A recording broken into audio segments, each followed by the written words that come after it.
ఈ దీప స్తంభమును పరీక్షించండి. పెద్ద పాత్ర లేదా గిన్నెయున్నట్లు మీరు గ్రహించగలరు. 7 కొమ్మలకు మధ్యగా అది యున్నది. ఈ గిన్నె ఒలీవ నూనెతో నిండియుండి ఆ 7 కొమ్మలకు మధ్యగానున్న 7 వత్తుల గుండా ప్రవహించుచున్నది. అవి ఆ 7 కొమ్మలలో ఉంచబడినవి. 7 గొట్టముల ద్వారా చివరను వెలుగును పుట్టించుచున్న నూనె అదే. ఈ దీపము ఎన్నడూ ఆరదు.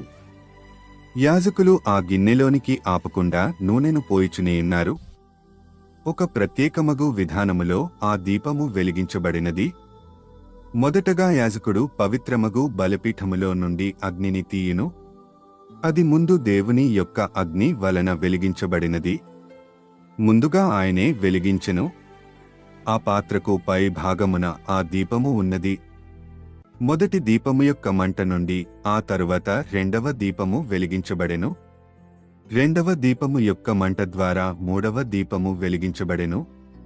మూడవ దాని మంట ద్వారా నాలుగవది వెలిగించబడినది. ఆ విధముగా 7 దీపములను మండుచున్నవి. బలిపీఠము యొద్ద నుండిన పరిశుద్ధ అగ్ని ఒక దీపము నుండి మరియొక దీపమునకు అందింపబడినది. ఆ విధముగా 7 సంఘకాలములలో ఉన్న పరిశుద్ధాత్మకు ఇది అద్భుతమగు మాదిరి.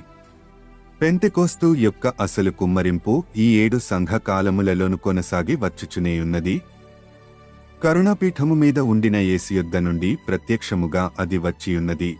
యేసు క్రీస్తు నిన్న నేడు నిరంతరము ఏకరీతిగా యున్నాడనియు ఆయన తన విలువలో గాని విధానములలో గాని ఎన్నడూ మారలేదని చక్కగా అది చూపించుచున్నది.